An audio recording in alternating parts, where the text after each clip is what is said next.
dear learners. I'm Christina Georgy and I welcome you to my channel.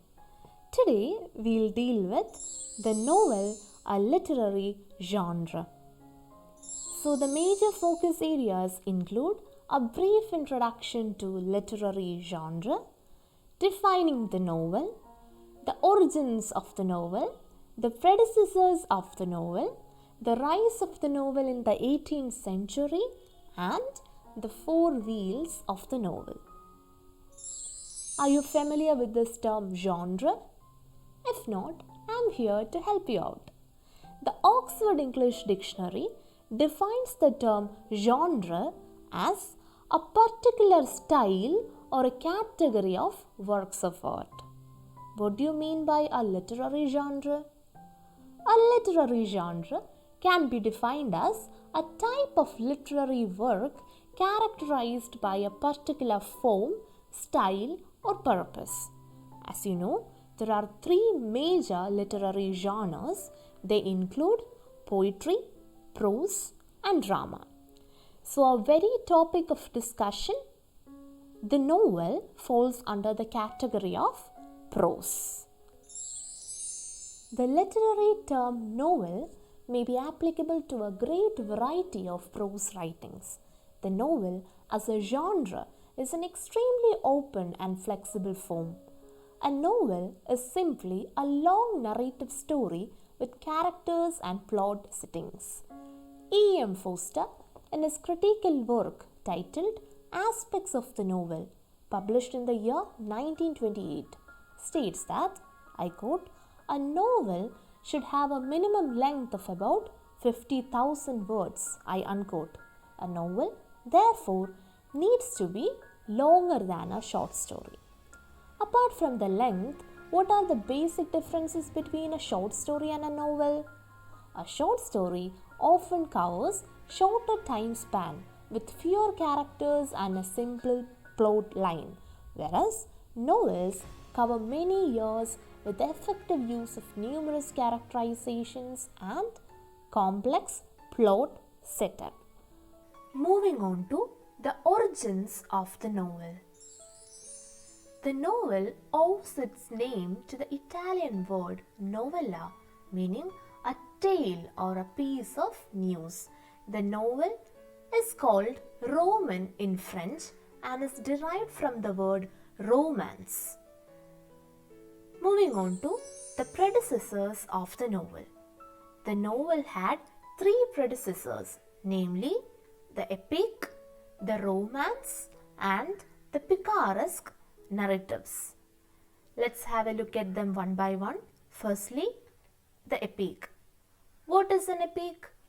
An epic is a long narrative poem about the deeds of brave warriors and heroes who are larger than life. In the Western tradition, there are two types of epics, namely primary epics and secondary or literary epics. Let's have a detailed look at them. Primary epics belong to the oral tradition. Examples include Homer's Iliad and the Odyssey, whereas the secondary or literary epics belong to the written form of literature. Examples include Milton's Paradise Lost and Virgil's Aeneid. The romance. It is a literary form that was popular in medieval times.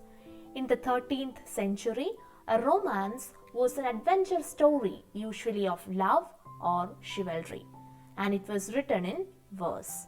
However, over time, it came to be written in prose. The novel has its roots in the medieval romances such as Sir Thomas Malory's Morte d'Arthur and Chaucer's Canterbury Tales. The picaresque narrative.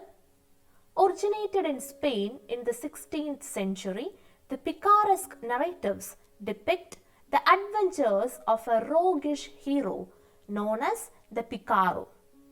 Examples include The Adventures of Huckleberry Finn by Mark Twain.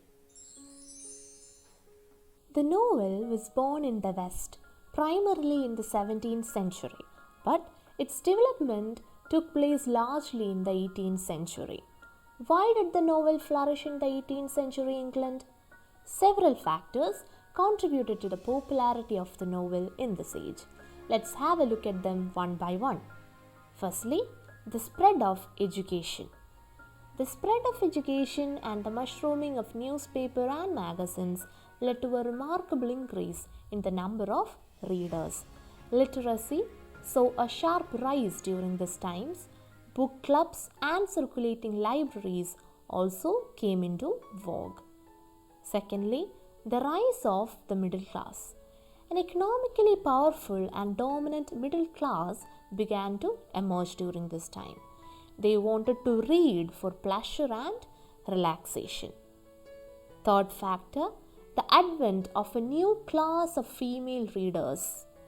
The women of the upper and middle class who were educated started reading the romance novels.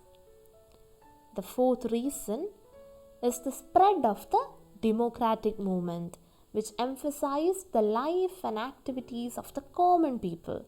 The coffee houses broke down the barriers between social classes. You must remember that the old system of patronage was also coming to an end during this time. Finally, the new prose style and the decline of Restoration drama. The plain, lucid style of the novel was better suited for the portrayal of the realities of life. Furthermore, the artificiality and immortality of the Restoration drama also paved the way for the advent of the novel. The four wheels of the novel. The novel blossomed in the hands of four novelists who are also known as the four wheels of the novel. They include Samuel Richardson, Henry Fielding, Lawrence Sterne and Tobias Smollett. Let's have a detailed look at them one by one. Firstly, Samuel Richardson. He was a prosperous London printer. His instantaneous sensational success was Pamela or Virtue Rewarded in 1740, which was an epistolary novel. What do you mean by an epistolary novel? It's simply a novel written in the form of a series of letters. Richardson's masterpiece was Clarissa, which appeared in 8 volumes in 1748. Richardson holds a prominent place in the history of English novels. Moving on to Henry Fielding. His first experiment in the novel was The Adventures of Joseph Andrews in the year 1742. The novel was a parody of Richardson's Pamela. His greatest novel was The History of Tom Jones, published in 1749. Realism is the hallmark of Fielding's novels. Moving on to Lawrence Sterne. His two notable works include The Life and Opinions of Tristram Shandy in 1759 and A Sentimental Journey Through France and Italy in 1765. He is known for the portrayal of characters that are real-like. Finally, Tobias Smollett. His two notable works include The Adventures of Peregrine Pickle in 1751 and The Expedition of Humphrey Clinker in 1771. His stories are strings of adventures united by the personality of the hero. That's all for this video lecture. For more useful videos, please subscribe to my channel. We'll meet again soon with yet another useful video lecture. Till then, take care and thanks for watching.